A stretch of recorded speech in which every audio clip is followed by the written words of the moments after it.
नमस्कार। आज के अमर उजाला न्यूज़पेपर में ये हेडलाइन है कि पेन से ही भरें ओएमआर सीट। सीबीएसई 10वीं और 12वीं की टर्म 1 परीक्षा में पेंसिल का प्रयोग अनुचित माना जाएगा। उसके साथ ही ओएमआर सीट भरने के संबंध में कुछ मुख्य बातें भी दी गई हैं जो मैं आपको अभी पढ़कर सुना रहा हूं।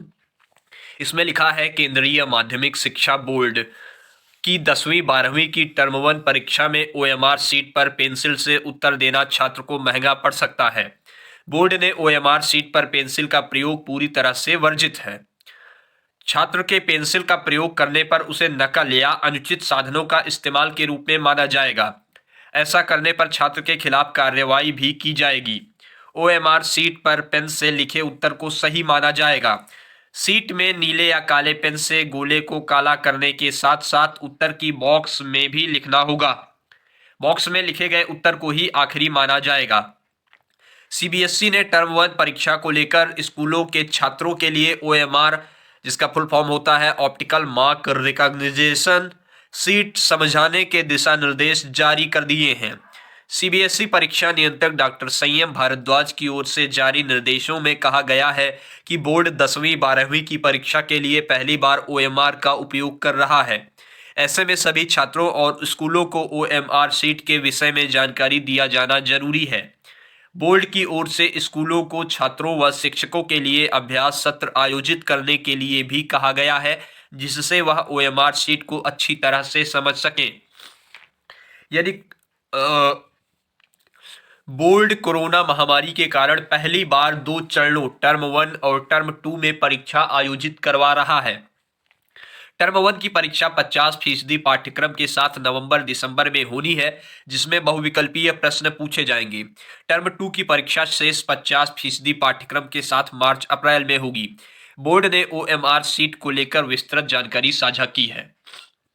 जो मुख्य बातें हैं वह यह है, सीट में दिए गए बॉक्स में हाथ से लिखना होगा कि मैं पुष्टि करता हूं कि ऊपर दिया गया ब्यौरा सही है। इसके लिए भी काले व नीले बॉल पेन का प्रयोग करना होगा।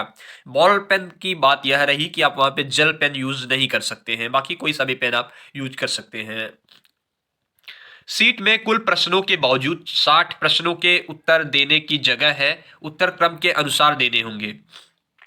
यदि छात्र ने एक से ज्यादा उत्तर दिए तो उसका मूल्यांकन नहीं किया जाएगा।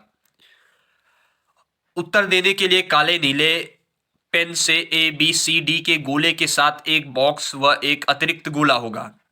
सबसे पहले छात्र को ABCD में किसी गोले को काला करना होगा। यदि गोले वाले उत्तर से छात्र संतुष्ट है तो छात्र को उसे बॉक्स में उत्तर को A, B, C या D के रूप में लिखना होगा। बॉक्स में उत्तर लिखने के लिए इसलिए दिखाया गया है जिससे वह अपना उत्तर बदलना चाहे तो बदल सके।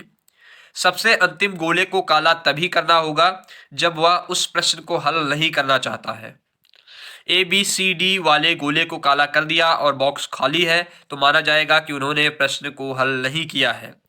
तो ये महत्वपूर्ण निर्देश आपको इसका पालन करना है, खास करके बोर्ड वाले परीक्षार्थी जो हैं, क्योंकि अब यूपी बोर्ड में भी ये चीज़ें लागू हो रही है, सीबीएसई बोर्ड में लागू हो रही है, तो उसको देखकर अदर जो स्टेट बोर्ड है वह भी इसको अपने यहाँ इम्प्लीमेंट कर सकते हैं। इसके अलावा और भी कोई आप कॉम्पिटिटिव एग्जाम देने जा रहे हैं तो ये चीज़ें बहुत ज़्यादा मायने रखती हैं। आप इस पे विशेष ध्यान दें जो इसके निर्देश हैं। मैं फिर से बता दे रहा हूँ, बोर्ड परीक्षार्थियों के लिए निर्देश है, आपको 4 जो है गोले ABCD वाले मिलेंगे। उसमें जो सही रहेगा, फॉर एग्जांपल A सही है तो आप A पे जो उसका सर्किल है उसको डार्क करेंगे नीले या काले पेन से, और डार्क करने के बाद उसके सामने एक खाली आपको स्पेस मिलेगी, जगह रहेगी, उसमें आप A लिख देंगे। बस आपका उत्तर हो गया कंप्लीट। फॉर एग्जांपल आपको कोई 10 नंबर का क्वेश्चन है, वो क्वेश्चन आपको नहीं आ रहा है या आपको वो क्वेश्चन करना नहीं है, तो 4 ABCD वाला ऑप्शन रहेगा, उसके बाद एक ब्लैंक वो डिब्बा रहेगा जिसमें आपको लिखना होता है, उसके बाद एक और गोला रहेगा, उस गोले को आपको भर देना। उसका मतलब ये है कि आप ये वाला क्वेश्चन अटेम्प्ट नहीं कर रहे हैं। पेंसिल से बिल्कुल नहीं लिखना है, न यहाँ पे न किसी और परीक्षा में। पेंसिल से लिखना पूरी तरह से इलीगल माना जाता है। ये अनुचित ही नहीं, एकदम जैसे नकल करने वाला आरोप आप पर मढ़ा जा सकता है अगर आप पेंसिल से लिख रहे हैं। तो ये निर्देश आप हमेशा के लिए दिमाग में बैठा लीजिए। होता आमतौर पर यह है कि परीक्षार्थी सोचते हैं कि अभी जब तक उत्तर मुझे क्लियर नहीं पता तब तक मैं पेंसिल से लिख ले रहा हूँ, फाइनल जब जमा करनी होगी सीट तब मैं पेन से भर दूंगा। लेकिन ये आप बिल्कुल मत करिए, ये एकदम करिए ही मत। आपको पहले ही पेन से ही भरना है, वरना आप तब तक मत भरिए। द यूनिवर्सिटी कनेक्शन पर सीबीएसई बोर्ड हो या यूपी बोर्ड हो या अन्य प्रतियोगी परीक्षाएं हो, उसके संबंध में हम जानकारियां, अपडेट्स और उससे संबंधित हर खबरें आप तक पहुंचाते हैं। तो इसके लिए स्टे ट्यून्ड रहिए द यूनिवर्सिटी कनेक्शन। धन्यवाद, नमस्कार।